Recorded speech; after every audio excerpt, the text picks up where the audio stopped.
क्या आपने कभी सोचा है कि अगर इस देश की सत्ता और इस देश के संघर्ष के बीच एक सीधी टक्कर हो जाए तो क्या मंजर होगा। कल्पना कीजिए संसद के उस सदन की जहां एक तरफ दुनिया के सबसे शक्तिशाली लोकतंत्र के प्रधान नरेंद्र मोदी बैठे हैं और दूसरी तरफ वो आवाज खड़ी है जो आज सड़कों से लेकर गलियारों तक बहुजन समाज की सबसे बुलंद हुंकार बन चुकी है। नगीना के सांसद चंद्रशेखर आजाद रावण ने आज वो कर दिखाया है जिसकी हिम्मत बड़े बड़े दिग्गज नहीं कर पाए। उन्होंने प्रधानमंत्री की आंखों में आंखें डालकर वो 15 सवाल दाग दिए हैं जिन्होंने देश की पूरी सियासत में एक खौफनाक भूचाल ला दिया है। आज कोई गोलमोल राजनीति नहीं होगी, आज कोई सरकारी बहानेबाजी नहीं चलेगी, आज सीधे वार होंगे और उन कड़वे सच वाले जवाबों का सामना होगा जिन्हें मुख्यधारा का मीडिया अक्सर विज्ञापनों के नीचे दफन कर देता है। तो चलिए बिना देर किए वीडियो को शुरू करते हैं।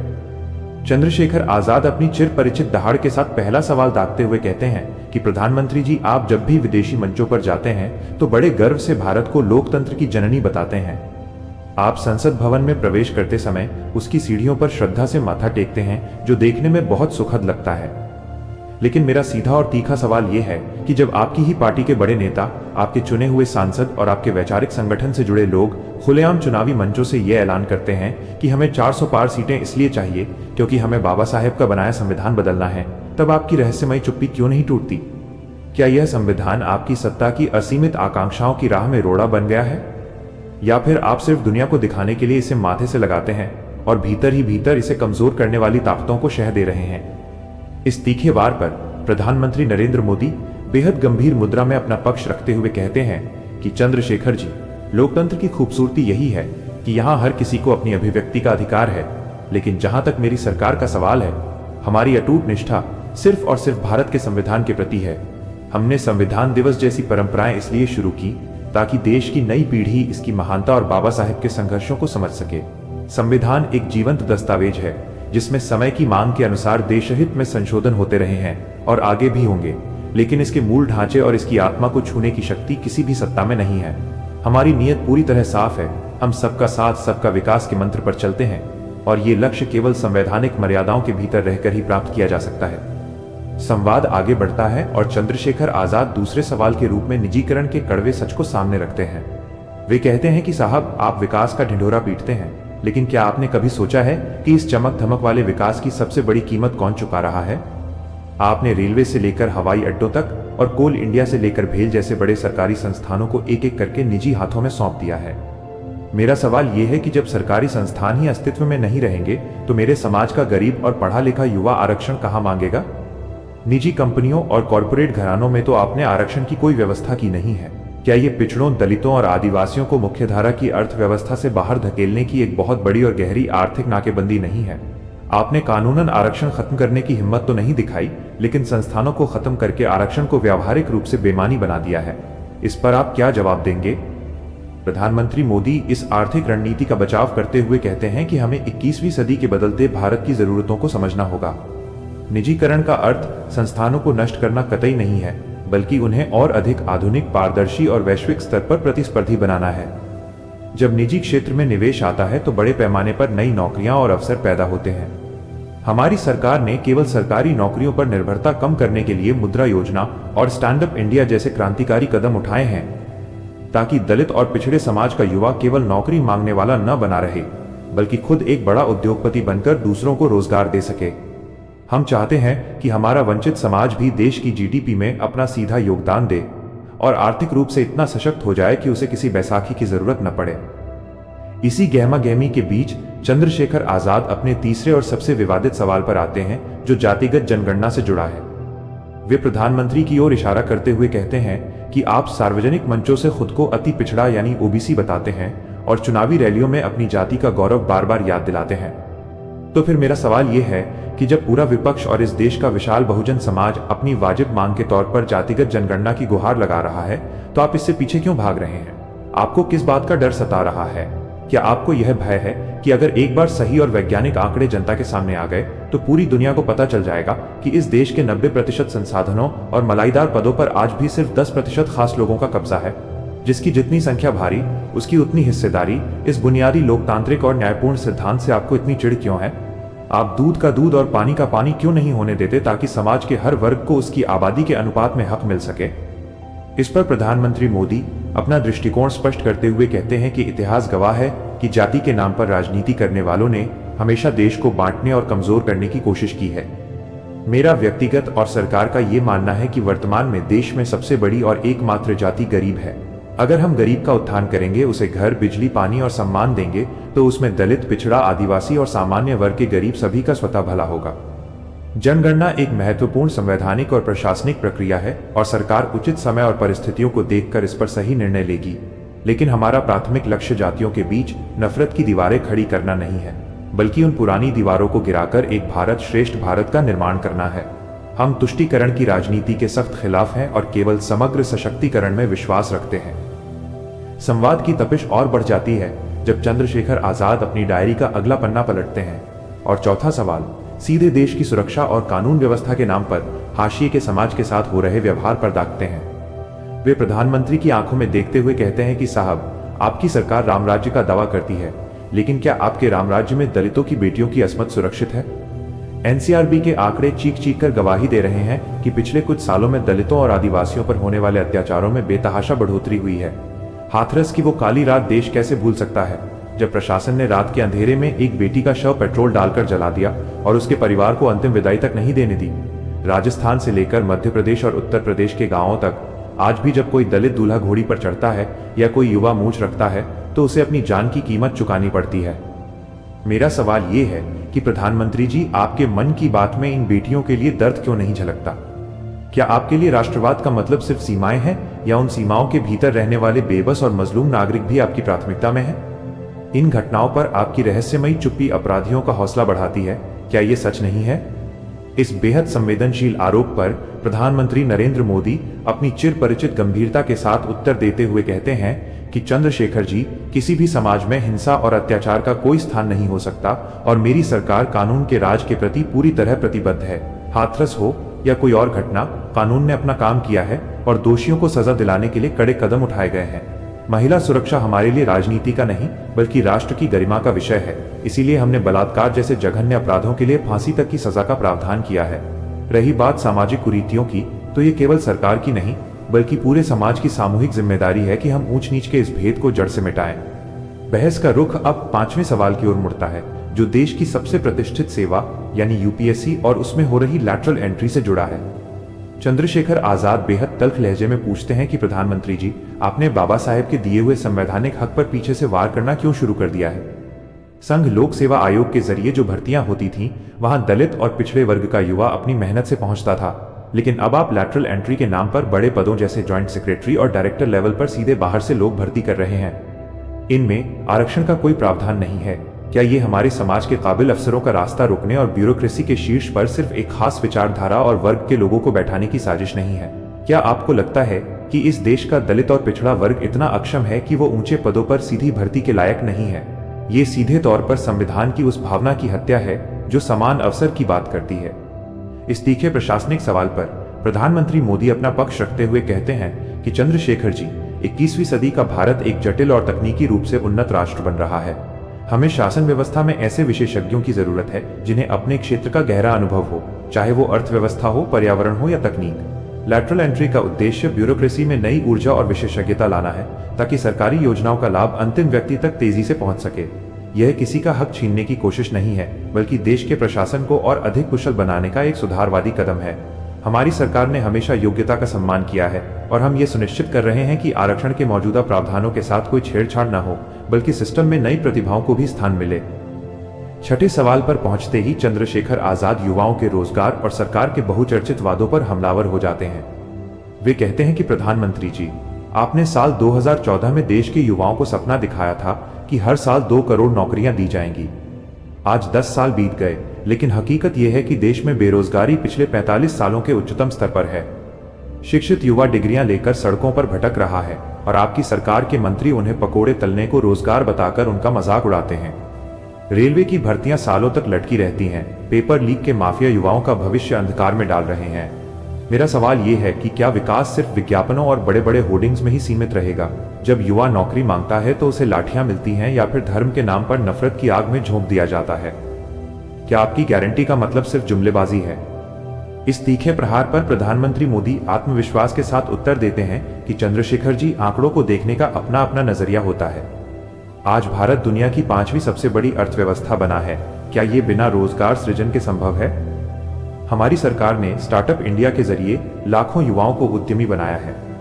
कर्मचारी भविष्य निधि के आंकड़े बताते हैं कि संगठित क्षेत्र में करोड़ों नई नौकरियां पैदा हुई हैं।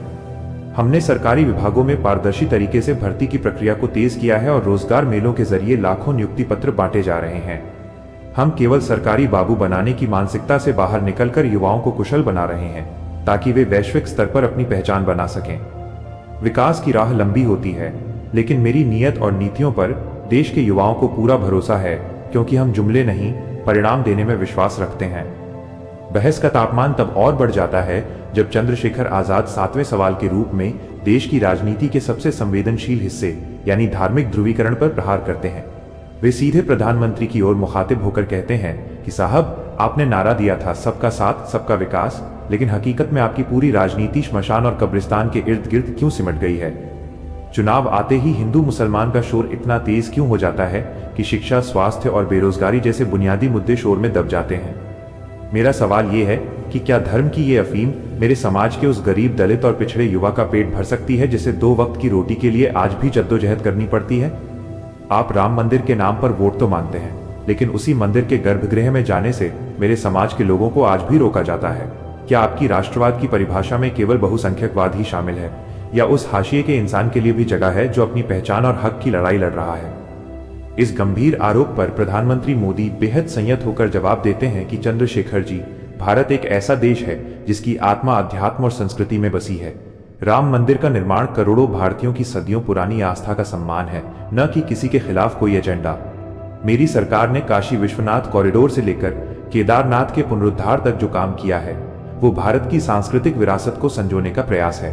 रही बात विकास की, तो हमने उज्ज्वला योजना के तहत जो सिलेंडर दिए या पीएम आवास योजना के तहत जो घर दिए, क्या हमने कभी किसी की जाति या धर्म पूछा?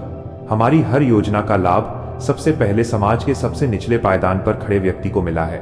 हम तुष्टीकरण में नहीं, संतुलन में विश्वास रखते हैं और भारत को उसकी जड़ों से जोड़कर ही हम एक विकसित राष्ट्र बन सकते हैं। संवाद की अगली कड़ी में चंद्रशेखर आजाद 8वें सवाल के तौर पर सरकारी बैकलॉग की उन खाली सीटों का मुद्दा उठाते हैं जो सालों से धूल फांक रही हैं।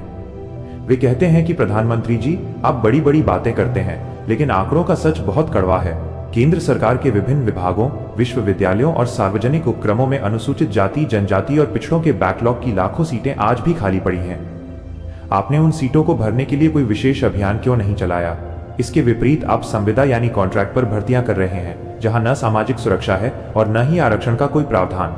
क्या ये एक सोची समझी साजिश नहीं है कि धीरे धीरे आरक्षण के संवैधानिक अधिकार को अंदर से खोखला कर दिया जाए? जब पद ही नहीं भरे जाएंगे और नौकरियां ही संविदा पर होंगी, तो बाबा साहेब का दिया हुआ प्रतिनिधित्व का अधिकार कहां बचेगा? आप हमारे हक की सीटों पर कुंडली मारकर क्यों बैठे हैं? इस प्रशासनिक चुनौती पर प्रधानमंत्री मोदी स्पष्टीकरण देते हुए कहते हैं कि चंद्रशेखर जी, हमारी सरकार ने भर्ती प्रक्रियाओं में जो पारदर्शिता और तेजी लाई है, वो पिछले 70 सालों में कभी नहीं देखी गई।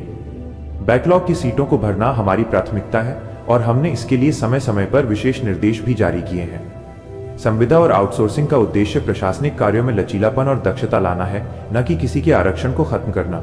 हम मिशन मोड में काम कर रहे हैं और रोजगार मेला इसी का एक हिस्सा है, जहां हजारों युवाओं को एक साथ सरकारी तंत्र का हिस्सा बनाया जा रहा है। हमारी मंशा किसी का हक मारना नहीं, बल्कि हर हाथ को काम देना है और सिस्टम की खामियों को दूर करना है। 9वें सवाल के साथ चंद्रशेखर आजाद न्यायपालिका के उस ऊंचे किले पर दस्तक देते हैं जहां आज भी बहुजन समाज की पहुंच न के बराबर है। वे बड़े तीखे स्वर में पूछते हैं कि प्रधानमंत्री जी, क्या आपको नहीं लगता कि इस देश का लोकतंत्र अधूरा है जब सुप्रीम कोर्ट और हाई कोर्ट के जजों की कुर्सियों पर मेरे समाज का कोई प्रतिनिधित्व नहीं होता?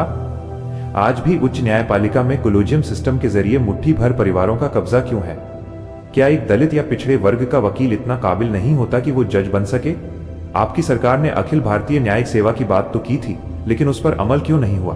क्या आपको डर है कि अगर न्याय की कुर्सियों पर बहुजन समाज के लोग बैठ गए तो न्याय की तराजू का पलड़ा समाज के हक में झुकने लगेगा? न्यायपालिका में सामाजिक विविधता की कमी पर आपका मौन क्या दर्शाता है? इस संवैधानिक सवाल पर प्रधानमंत्री मोदी अपना पक्ष रखते हुए कहते हैं कि चंद्रशेखर जी, न्यायपालिका की स्वतंत्रता हमारे लोकतंत्र का आधार स्तंभ है और सरकार उसकी स्वायत्तता का पूरा सम्मान करती है। जजों की नियुक्ति की प्रक्रिया में सुधार की आवश्यकता से हमने कभी इनकार नहीं किया है। इसीलिए हमने राष्ट्रीय न्यायिक नियुक्ति आयोग का प्रस्ताव लाया था, जिसे दुर्भाग्यवश कानूनी अड़चनों का सामना करना पड़ा। हमारी सरकार चाहती है कि न्यायपालिका में भी समाज के हर वर्ग का प्रतिनिधित्व हो, और इसके लिए हम लगातार संवाद और प्रयास कर रहे हैं। हम सबका न्याय सुनिश्चित करने के लिए प्रतिबद्ध हैं, और आने वाले समय में आपको इसके सकारात्मक परिणाम ब्यूरोक्रेसी से लेकर न्यायपालिका तक हर जगह दिखाई देंगे। संवाद का स्तर अब उस मुहाने पर पहुंच जाता है जहां देश की आर्थिक नीतियों और आम आदमी की बुनियादी जरूरतों के बीच की खाई साफ नजर आने लगती है। चंद्रशेखर आजाद 10वें सवाल के तौर पर सरकार और बड़े पूंजीपतियों के बीच के कथित गठजोड़ पर सीधा प्रहार करते हैं। वे बड़े ही आक्रामक स्वर में पूछते हैं कि प्रधानमंत्री जी, यह कैसा न्याय है कि देश के चंद बड़े उद्योगपतियों का लाखों करोड़ों रुपयों का कर्ज एक झटके में माफ कर दिया जाता है, लेकिन जब एक गरीब किसान या छोटे दुकानदार की बारी आती है तो बैंक उसके दरवाजे पर कुर्की का नोटिस चिपका देते हैं। एक तरफ गरीब का राशन कार्ड काटा जा रहा है, उसकी सब्सिडी खत्म की जा रही है, और दूसरी तरफ देश के संसाधनों को चंद खास व्यापारिक घरानों के हवाले किया जा रहा है। क्या सबका साथ का मतलब सिर्फ उन मुट्ठी भर उद्योगपतियों का साथ देना है जिनकी संपत्ति आपके शासनकाल में दिन दोगुनी और रात चौगुनी बढ़ गई? इस आर्थिक चोट पर प्रधानमंत्री मोदी बड़े ही संयमित होकर जवाब देते हैं कि चंद्रशेखर जी, कर्ज माफी और हेयर कट के बीच के अंतर को समझना होगा। हमारी सरकार ने बैंकिंग सेक्टर को उन एनपीए के दलदल से बाहर निकाला है जो हमें विरासत में मिले थे। हम उद्योगपतियों के नहीं बल्कि वेल्थ क्रिएटर्स के समर्थक हैं, क्योंकि जब उद्योग लगेंगे तभी रोजगार पैदा होगा। रही बात गरीब की, तो हमने 80 करोड़ लोगों को मुफ्त अनाज देकर उन्हें संकट के समय में सहारा दिया है। हमने गरीबों के खातों में सीधे पैसे भेजकर बिचौलियों की दुकान बंद की है। हमारा लक्ष्य देश को $5 ट्रिलियन की अर्थव्यवस्था बनाना है, और इसमें छोटे व्यापारी से लेकर बड़े उद्योगपति तक सबका योगदान जरूरी है। हम क्रोनी कैपिटलिज्म में नहीं बल्कि कॉम्पिटिटिव कैपिटलिज्म में भरोसा रखते हैं। 11वें सवाल में चंद्रशेखर आजाद उस मध्यम वर्ग और सरकारी कर्मचारी की दुखती रग पर हाथ रखते हैं जो बुढ़ापे की सुरक्षा को लेकर चिंतित है। वे कहते हैं कि साहब, आप देश की सुरक्षा की बात करते हैं, लेकिन उन लाखों कर्मचारियों की सामाजिक सुरक्षा का क्या जो अपनी पूरी जिंदगी देश की सेवा में लगा देते हैं? एक तरफ सांसद और विधायक हैं जिन्हें एक दिन के लिए भी पद पर रहने पर जीवन भर की पेंशन की गारंटी मिलती है, और दूसरी तरफ वो जवान और कर्मचारी है जो अपनी पुरानी पेंशन योजना की बहाली के लिए सड़कों पर रो रहा है। आपने नई पेंशन योजना के नाम पर कर्मचारियों को शेयर बाजार के भरोसे छोड़ दिया है। क्या ये मजदूरों और कर्मचारियों के पसीने का अपमान नहीं है? जब नेताओं को पेंशन मिल सकती है तो उन कर्मचारियों ने क्या गुनाह किया है जिन्होंने अपना पूरा जीवन इस देश के तंत्र को चलाने में खपा दिया?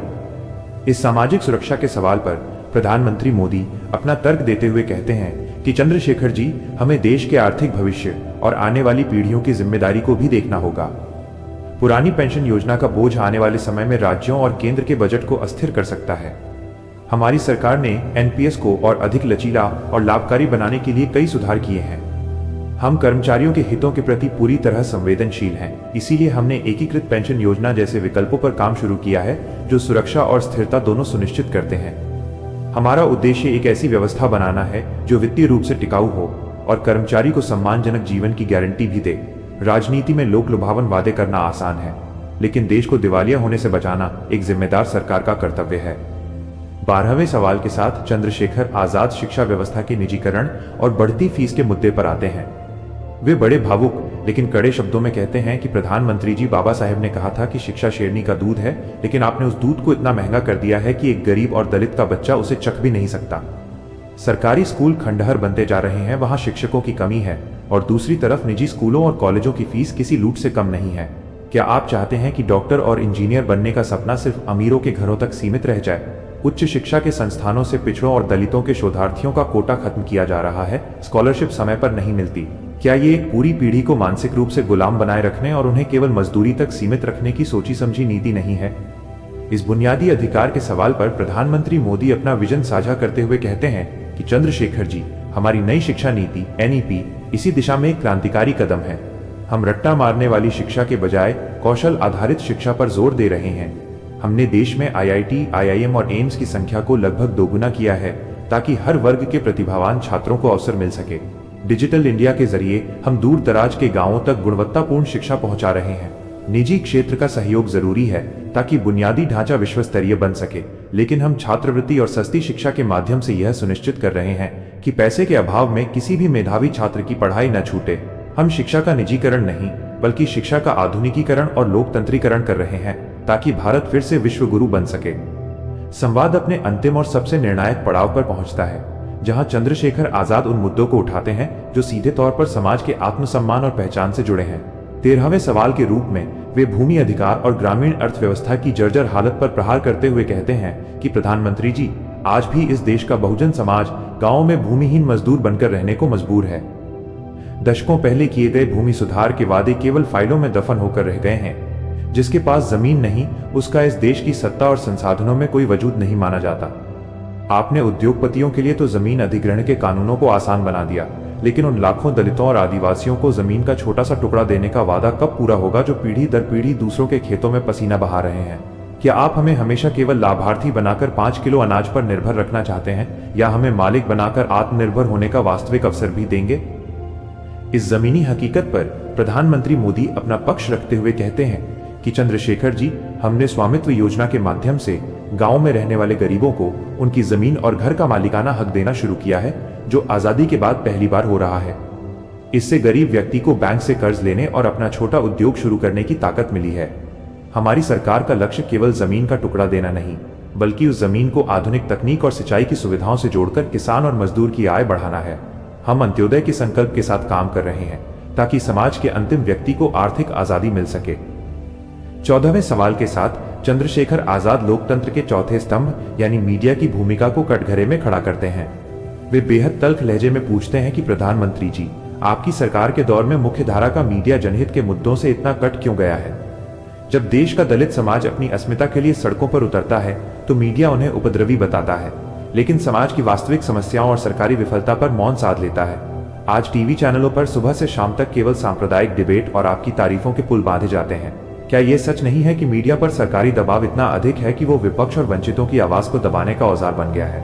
एक स्वस्थ लोकतंत्र बिना स्वतंत्र मीडिया के कैसे जीवित रह सकता है? इस तीखे सवाल पर प्रधानमंत्री मोदी अपना दृष्टिकोण स्पष्ट करते हुए कहते हैं कि चंद्रशेखर जी, भारत में प्रेस की स्वतंत्रता पूरी तरह सुरक्षित है और सोशल मीडिया के इस दौर में तो सूचनाओं के प्रसार को रोकना नामुमकिन है। मीडिया एक स्वतंत्र संस्था है और वो क्या दिखाती है, ये उसका अपना संपादकीय विवेक है। मेरी सरकार ने कभी किसी की आवाज दबाने का प्रयास नहीं किया, बल्कि हमने तो डिजिटल इंडिया के जरिए आम आदमी को ही एक मीडिया हाउस बना दिया है। आज गांवों का युवा यूट्यूब और सोशल मीडिया के माध्यम से अपनी बात पूरी दुनिया तक पहुंचा रहा है। लोकतंत्र में आलोचना का हमेशा स्वागत है, लेकिन आलोचना और दुष्प्रचार के बीच की लकीर को समझना भी मीडिया और नागरिक समाज की जिम्मेदारी है। 15वें और अंतिम सवाल के रूप में चंद्रशेखर आजाद बाबा साहेब डॉक्टर भीमराव अंबेडकर के सम्मान और उनके प्रतीकों के साथ हो रहे व्यवहार पर अपनी बात रखते हैं। वे भारी मन से पूछते हैं कि प्रधानमंत्री जी, आप विदेशों में जाकर बाबा साहेब को नमन करते हैं, उन्हें विश्व स्तरीय नेता बताते हैं, लेकिन आपके ही शासनकाल में देश के कोने कोने से दलित नायकों की मूर्तियों को तोड़े जाने और उनका अपमान किए जाने की खबरें रोज आती हैं। क्या ये दोहरा मापदंड नहीं है कि एक तरफ आप बाबा साहेब के नाम पर पंचतीर्थ बनाते हैं और दूसरी तरफ आपके वैचारिक साथी उन्हीं के विचारों के खिलाफ जहर उगलते हैं? क्या बाबा साहेब का सम्मान आपके लिए केवल चुनावी मजबूरी और वोटों का गणित है, या आप वाकई उनके शिक्षित बनो, संगठित रहो और संघर्ष करो के नारे को धरातल पर उतारना चाहते हैं? इस भावुक और वैचारिक सवाल पर प्रधानमंत्री मोदी अंतिम संबोधन के रूप में कहते हैं कि चंद्रशेखर जी, बाबा साहेब भीमराव अंबेडकर मेरे और इस देश के करोड़ों लोगों के लिए केवल एक नाम नहीं, बल्कि एक प्रेरणापुंज हैं। मेरी सरकार ने बाबा साहेब से जुड़े 5 महत्वपूर्ण स्थानों को पंचतीर्थ के रूप में विकसित कर उन्हें वो सम्मान दिया है जिसके वे हकदार थे। प्रतीकों का अपमान करने वाले असामाजिक तत्वों के खिलाफ हमारी सरकार ने हमेशा सख्त कार्रवाई की है। मेरे लिए बाबा साहेब का सम्मान राजनीति का विषय नहीं, बल्कि राष्ट्र निर्माण के प्रति अटूट निष्ठा का प्रतीक है। हम उनके द्वारा दिखाए गए समरस भारत के मार्ग पर चल रहे हैं, जहां जाति और वर्ण के आधार पर कोई भेदभाव न हो। हमारा हर कदम उनके सपनों के भारत को साकार करने की दिशा में बढ़ रहा है। इस प्रकार ये ऐतिहासिक संवाद केवल सवालों और जवाबों तक सीमित नहीं रहता, बल्कि ये देश के सामने उन कड़वे सत्यों और भविष्य की चुनौतियों को भी उजागर करता है जो भारतीय लोकतंत्र की दिशा तय करेंगे। चंद्रशेखर आजाद के सवाल करोड़ों दबे कुचले लोगों की धड़कन है, तो प्रधानमंत्री के जवाब सत्ता की नीतियों और संवैधानिक सीमाओं का प्रतिबिंब। ये वैचारिक युद्ध अब जनता की अदालत में है, क्योंकि लोकतंत्र में अंतिम फैसला हमेशा जनता ही करती है। दोस्तों, आपको हमारी ये वीडियो कैसी लगी हमें कमेंट करके जरूर बताएं। हमें आपके विचारों का इंतजार रहेगा। वीडियो पसंद आया हो तो वीडियो को लाइक, शेयर और हमारे चैनल को सब्सक्राइब कर सकते हैं।